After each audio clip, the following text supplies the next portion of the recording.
You're at a park in Tokyo, kids everywhere, and you start to notice something strange. No one is crying, no one is on the floor, no one is mid-negotiation with a juice box. You spend the whole afternoon waiting for it. A tantrum, a meltdown, anything that looks familiar. Nothing. A group of American mothers living there turned this into a game. They'd go to parks, museums, playgrounds, searching for a Japanese toddler losing it, just to feel less alone.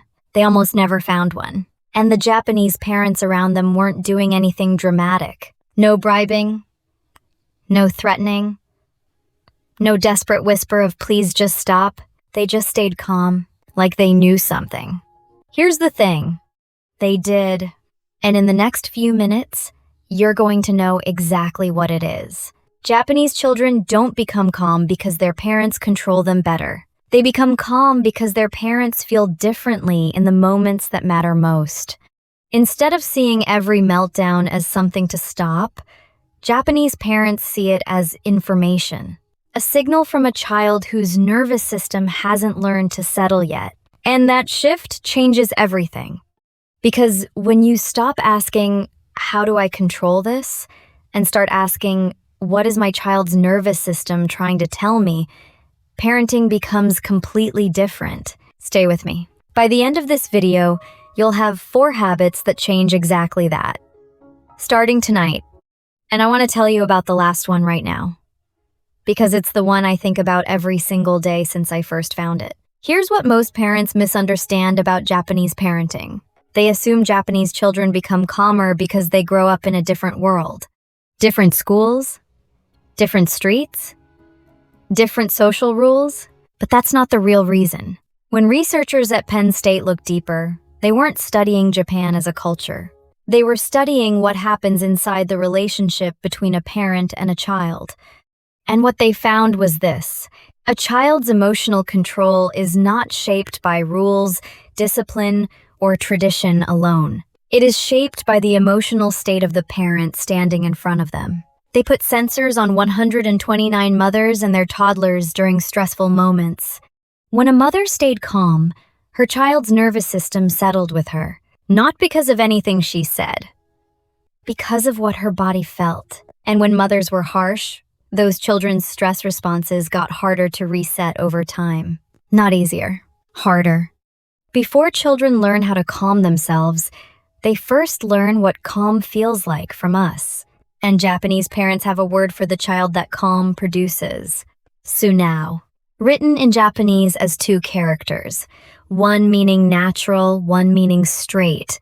Straight from nature, unbent by fear, unbent by reward. Not a child who obeys because they have to, a child who wants to. Here's where most parents miss this completely. Think about what that actually means. Every time you've raised your voice, every time you've taken something away, you weren't building Sunao. You were building the opposite. A child who behaves only when the threat is present. Only when you're watching. Only when the consequence is real. Sunao doesn't need a threat. It doesn't need you watching. Because it lives inside the child, and it gets built one small moment at a time. Most of us were never taught to parent before the moment. We were taught to react to it. Child acts out, we respond. Child melts down, we manage. Child pushes back, we push harder. And every single time, we tell ourselves next time will be different. It isn't. Because we're not changing anything. We're just getting better at putting out fires. Japanese parents don't put out fires. They make sure the conditions for a fire never exist in the first place. 4 habits. Let's get into it. Habit 4. Feel first. Your child won't put their shoes on. You've asked twice. You can feel that frustration rising. This is the moment. Before you say anything, take 3 slow breaths. Lower your voice 1 level below what feels natural. Drop your shoulders. That's the whole habit. Because your calm is not just something you feel.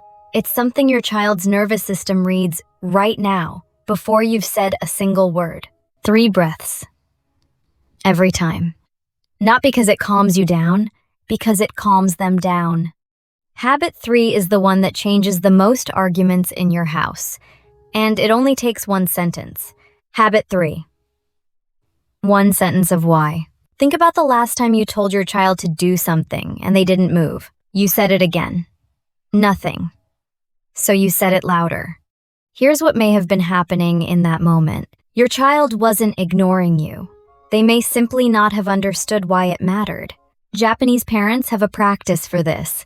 It's called wakaraseru, one sentence of reason before every instruction. Not put your shoes on, but put your shoes on so Miss Sarah doesn't have to wait for us. Not stop hitting your sister, but stop because she feels pain exactly like you do.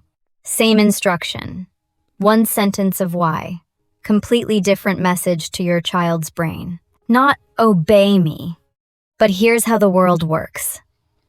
A child who understands why behaves when you're watching, and when you're not, one sentence. Every time you can. Starting tonight, habit 2 is the quietest one on this list. You might almost miss it when it happens. But Japanese parents do it every single day, and it might be the most powerful thing on this list. Habit 2. Catch it. Name it. Your child shares a toy with their sibling. Unprompted. You almost miss it because it's small. Don't miss it. Many parents only notice when something goes wrong, then react. Japanese parents do something different. They hunt for the moment something goes right, then name it. Not good job. That tells a child what they did. This tells them who they are. You waited for your sister.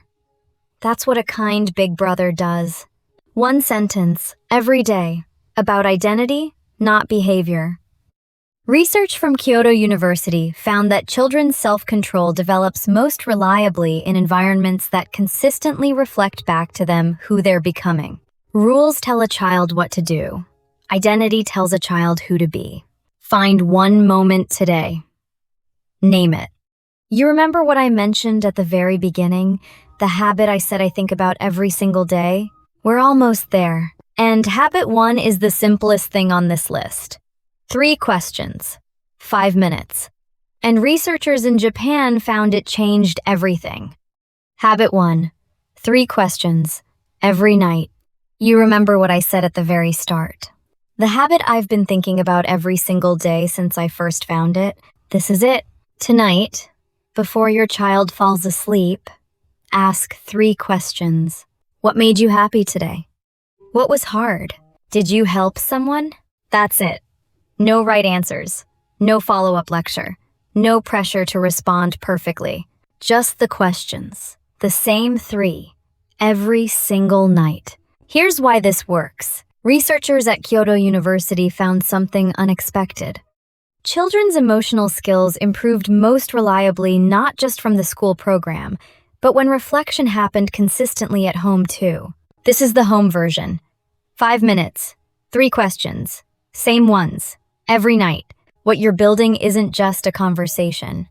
You're building a habit of noticing. A child who learns to notice what made them happy, what was hard, where they helped someone, that child develops the kind of self-awareness that makes everything else on this list possible. Self-control isn't something you enforce from the outside.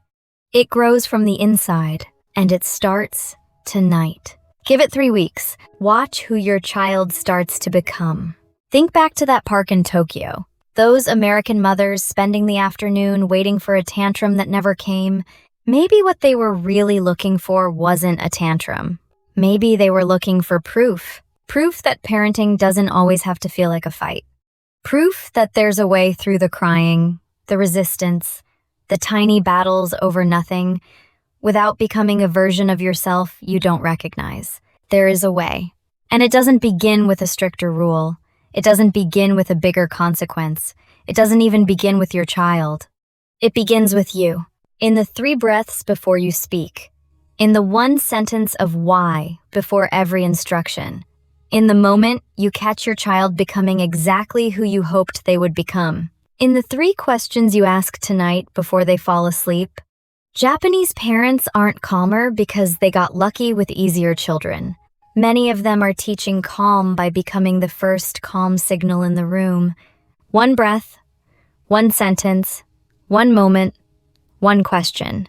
Every single day. Sunao isn't a Japanese secret. It's a human truth. And it's available to every parent right now. Starting tonight. Your child doesn't need you to do the right thing when they're falling apart. They need you to feel the right thing. Because your nervous system is their teacher. If this gave you something to think about, share it with another parent who needs to hear it. And if you want more on what the world's most thoughtful cultures know about raising emotionally strong kids, subscribe. There's a lot more coming. See you in the next one.